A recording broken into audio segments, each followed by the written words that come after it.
বিসমিল্লাহির রহমানির রহিম। আসসালামু আলাইকুম।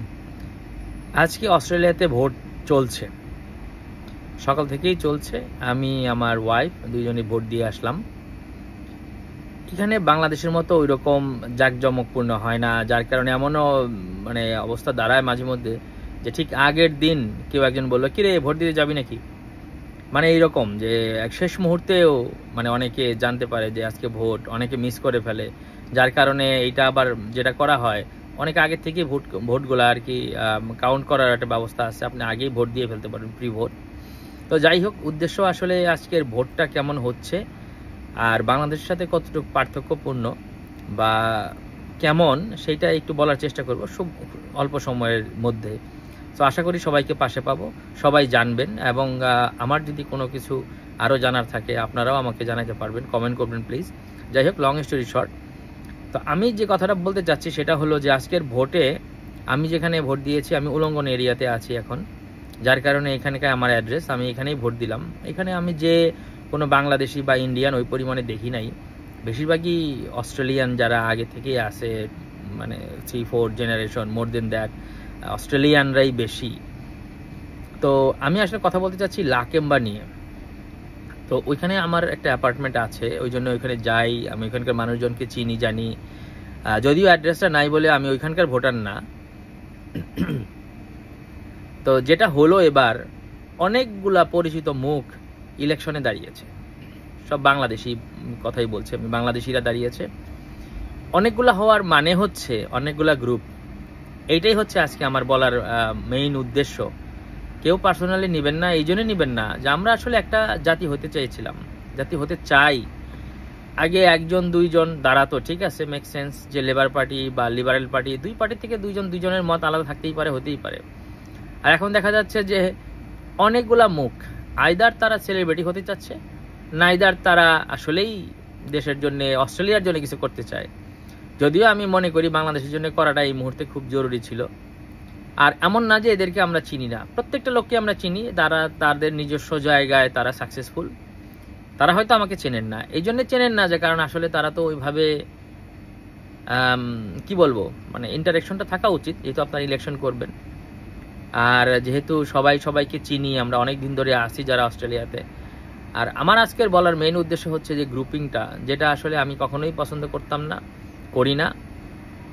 দলের মতের পার্থক্য সবার সাথে আমার থাকতেই পারে, কিন্তু আমি গোড়া না যে আমি এই দল করি, আমাকে ফাটিয়ে ফেলতে হবে, এর জন্য এর পক্ষে আমাকে থাকতে হবে, বিরুদ্ধে কথা বলতে পারবেন না, আমার বিরুদ্ধে কথা বলতে পারবেন না, বলে অনেকেই বলে।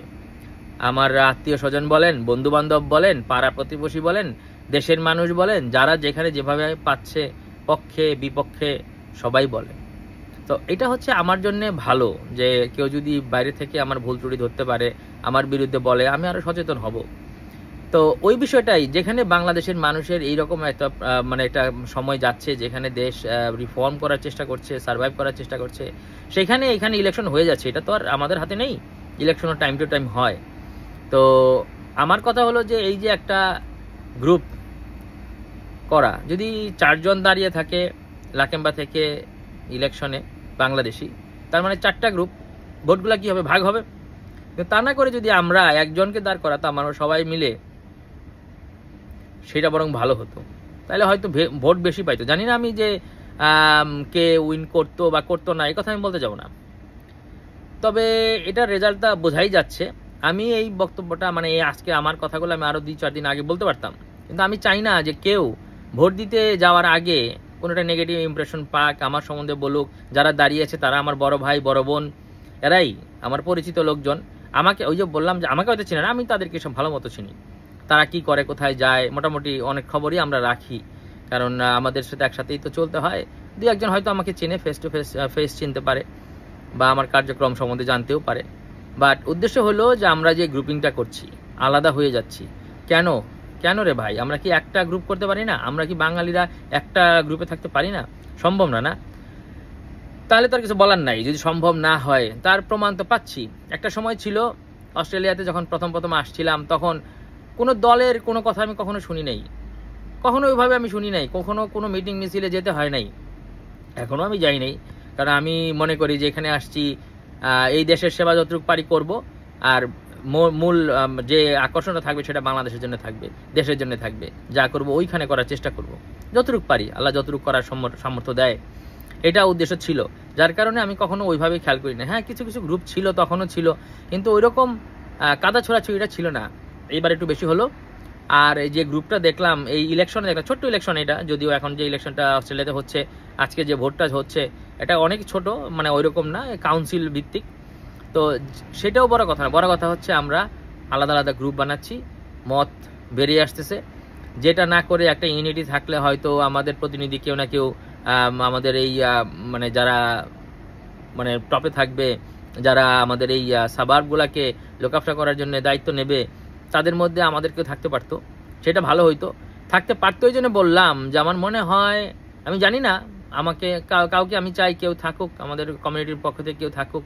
এতগুলা যেহেতু গ্রুপ হয়ে গেছে, তাহলে মনে হয় না যে আমাদের মধ্যে থেকে কেউ আসবে। আর এরা হয়তো বা জানেও, এরা তাদেরকে, তারা আমার থেকে অনেক জ্ঞানী গুণী, তারা আমার থেকে অবশ্যই, তারা বয়স্ক, তারা অবশ্যই জ্ঞান বেশি রাখে, তারা আগে আসছে, এই এখানকার সম্বন্ধে সবকিছু জানে, রাজনীতি সম্বন্ধে আমার থেকে বেশি জানে, অবশ্যই জানে। তাদেরকে তো অবশ্যই আমি সেই দিক থেকে তো অবশ্যই সমীহ করি। তারা অনেক, তাদের আগেই যেটা বলেছি, তারা তাদের নিজের জায়গা থেকে অনেক বেশি সাকসেসফুল। তো আমার কথা একটাই, আমাদের উচিত আসলে একসাথে থাকা, একসাথে সমস্ত কিছু লুক আফটার করা, একসাথে একটা গ্রুপ হয়ে, একটা যদি আমাদের কমিউনিটি থেকে একটা লোককে আমরা বসাইতে পারতাম, কাউন্সিলে ঢুকাইতে পারতাম, তাহলে যেটা হইতো, তাহলে আমাদের সবার জন্য মঙ্গল হইতো। কিন্তু এই যে যে জিনিসটা, গ্রুপিংটা, আমার আসলেই মন থেকে বলছি, এটা আমার পছন্দ না। এটা আমার পার্সোনাল বিষয়। আপনার কথা আলাদা, আপনার মত আলাদা থাকতেই পারে, তো কেউ পার্সোনালি নেবেন না। আমার কথাটা আমি বললাম, আপনাদের কথা আপনারা বলবেন। এবং আজকে দিন শেষে আশা করব কেউ না কেউ হাসুক, আর সেটাই কামনা। তো আজকের মতো বিদায়, ভালো থাকবেন সবাই। আর আমাদের উচিত, আমাদের সবার একসাথে থাকা উচিত। বাংলাদেশি হিসেবে, বাঙালি বলবো না শুধু, বাঙালি তো অনেক দেশেই আছে, সো বাংলাদেশি হিসেবে আমাদের একটা কমিউনিটি থাকা উচিত, স্ট্রং কমিউনিটি, যেখানে আমরা সবাই মিলে একসাথে থাকবো। আমরা এইখানকার আমাদের সমস্ত বাংলাদেশিদের ভালো মন্দ লুক আফটার করবো, সেই সঙ্গে বাংলাদেশে যদি কিছু করার সামর্থ্য থাকে, এইখান থেকে, বিদেশ থেকে, অস্ট্রেলিয়া থেকে, আমরা একযোগে একসাথে কাজ করব। এই কামনায় সবার কাছে এবং আল্লাহর কাছে দোয়া চাই, আল্লাহ আমাদের সবাইকে একসাথে থাকার সুযোগ দিন। ধন্যবাদ সবাইকে।